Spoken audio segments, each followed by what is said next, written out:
relation with other economies of the world. So now going to the economic, social, cultural operations among the member countries only. So now move on the next slide. So here we can see Asian created a free trade zone among member countries, and most of the underdeveloped economies are the agricultural economies also.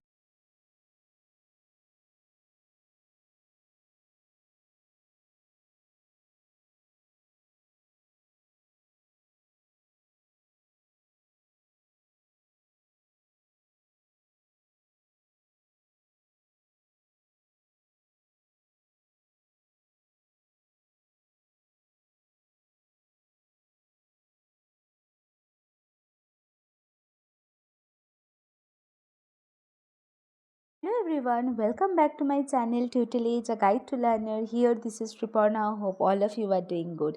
In my last session, we have discussed the concept of mixed economy and their features, merit, demerits, and the differences between mixed economy and socialistic economy. So if you have missed my previous session, please go and check my description box and my first comment where the previous session link is already shared. So now going to the next slide, and here we can see some concepts for today's discussion. So first one is concept of open and closed economies. We have told that there are different types of economies. The first one is the simple and complex, open and closed, and the agricultural and industrial economies. And in my last session we have already discussed the concept of simple economy and complex economy. So today we will discuss only the two part of classification. So that is open and closed economies and agricultural and industrial economies. And now going to the third point, and which is one of the most important topic for this chapter. So that is regional and global economic grouping, that is SAARC, ASEAN, G-8 countries, G-20 countries, and European unions also. So now move on the main slide and let's start the explanation. So now move on. So we have already told there are three types of economies. The first one is a simple and complex, second one is a open and closed, third one is agricultural and industrial economies. So today we are going to explain the two economies only. So the first one is open and closed and second one is agricultural and industrial. So now move on the main slide. So here we can see the definition of the closed economies. So what do you mean by a closed economies, learner? So here economies are basically classified into closed and open from the point of view uh, of whether or not the economy has any economic relation with other economies of the world. So now going to the definition. So a closed economy is defined as an economy which does not have any economic transaction with other countries of the world. So that means it doesn't engage in the international trade, does not engage in trade, in international trade. Okay, so there is no export and no import of goods and services in a closed economy. Clear? In a closed economy, domestic product is equal to the national product because there is no export and import of goods and services. All economic activities are not affected by the fluctuations in the level of the economic activities of the other countries.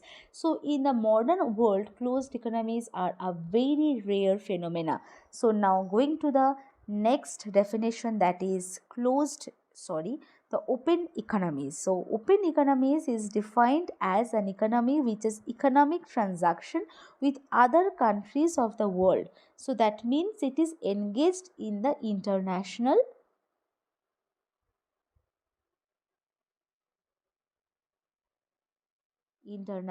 trade. Okay, and there is export and import of goods and services also. So an open economy indulges in the export and import of the factors services like capital, labor, to and from other economies. So, fluctuations in the level of economic activities in other countries affect the level of economic activity of any particular country. So, all modern economies, including the Indian economy, are the open economies. So, now going to the differences between the closed economies and open economies. This is the most important difference between the closed economies and the open economies. So that is there is no export and import in the closed economies, and in the open economies there is export and import.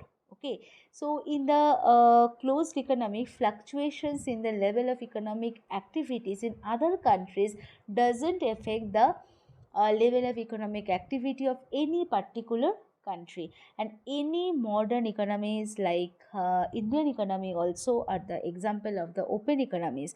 And now I'm going to the closed economies phenomena is a very very very rare phenomenon. So now going to the next slide. So here we can see the definition of the agricultural economies. So economies are classified into agricultural and industrial economies on the basis of the mainstay of economic activities.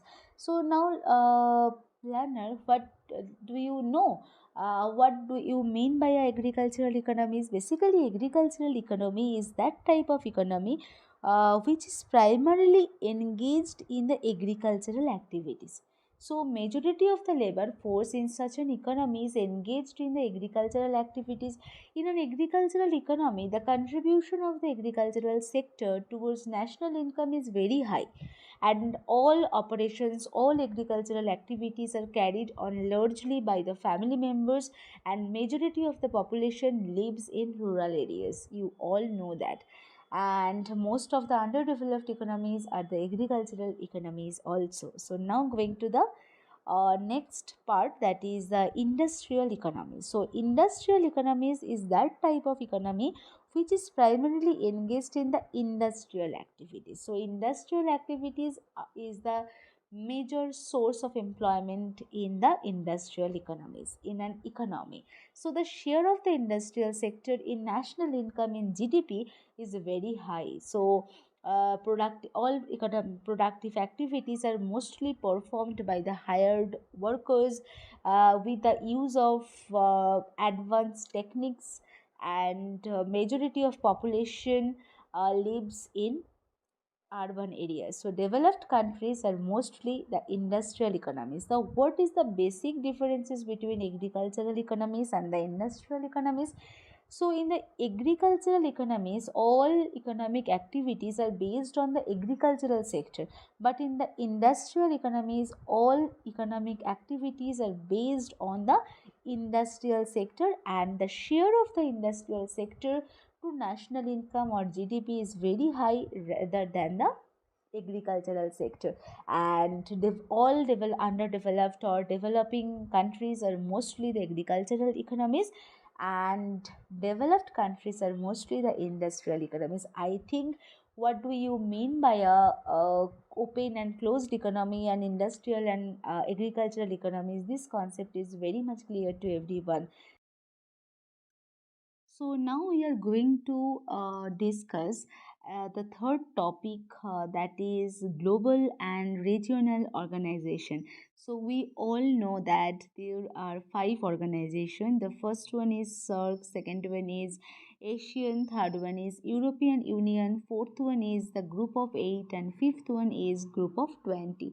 So at first we have to explain the first organization, that is SAARC. So now going to the full form of SAARC.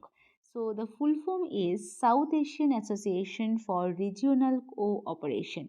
So SAARC is an organization of the South Asian nations, and it was established in 1985, with seven member countries, and these seven countries are India, Pakistan, Sri Lanka, Nepal, Bangladesh, Bhutan, and Maldives. In 2007, its membership increased to 8 with the joining of Afghanistan.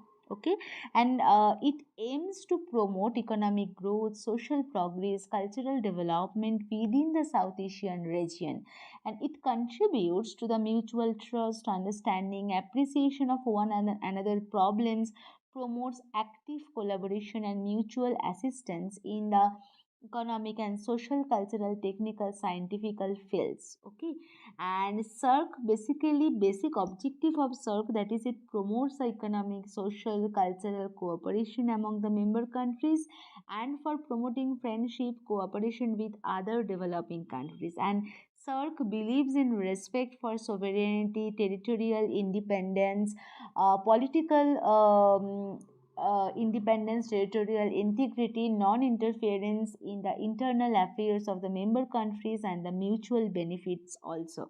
So, now going to the next slide where we can discuss some objective of SAARC, or South Asian Association for Regional Cooperation.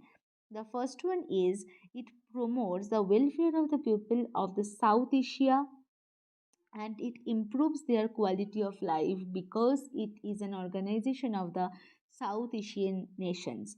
Now, going to the second point, that is, it accelerates economic growth, social progress, and cultural development, and we have told that part already. And now, going to the third objective, that is, it promotes and strengthening the self reliance among the member countries, among the countries of the South Asia only. So, now move on the next slide. So here we can see another organization, that is ASEAN. So what is the full form of ASEAN, learner? Do you know? So yes, we can see the full form of ASEAN, that is Association of the Southeast Asian Nations. Okay, and it was established in 1967 by five founding members: Indonesia, Malaysia, Philippines, Singapore, and Thailand. And its membership increased to 10 with the joining of some other countries. Okay, so ASEAN was established to promote basically regional economic, social, cultural cooperation among the member countries, and it has developed plans for economic cooperation, reduction of the trade barriers. It was formed basically during the Cold War to promote the stability and the cooperation in a politically turbulent region. And it provides assistance to each other in the form of training and research facilities. Is established.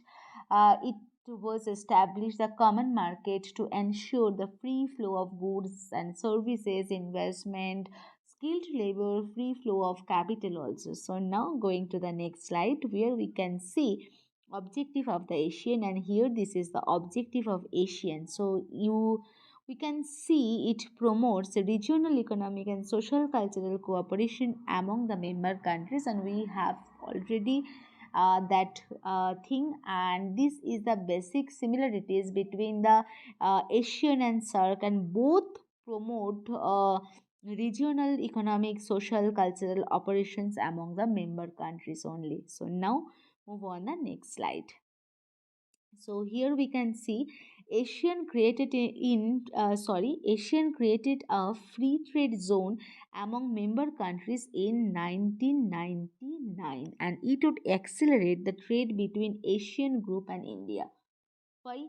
In December 2009, India entered into an agreement with ASEAN to eliminate import duties, okay, on the manufactured goods. So these would result in the free flow of goods, and that's why both India and ASEAN group have emerged as key markets for each other.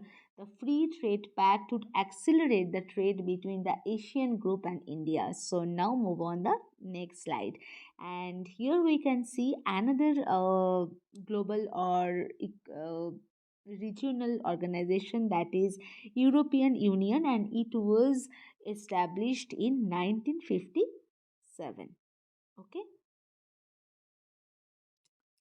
European Union is an important example of the powerful countries of the world forming an economic union with objective of forming a single economy and common currency. In 1957, six European countries, France, Belgium, West Germany, Italy, Holland, and Luxembourg, signed the Treaty of Rome and created the European Economic Community, and which later became the European Union. Okay, and its membership grew day by day.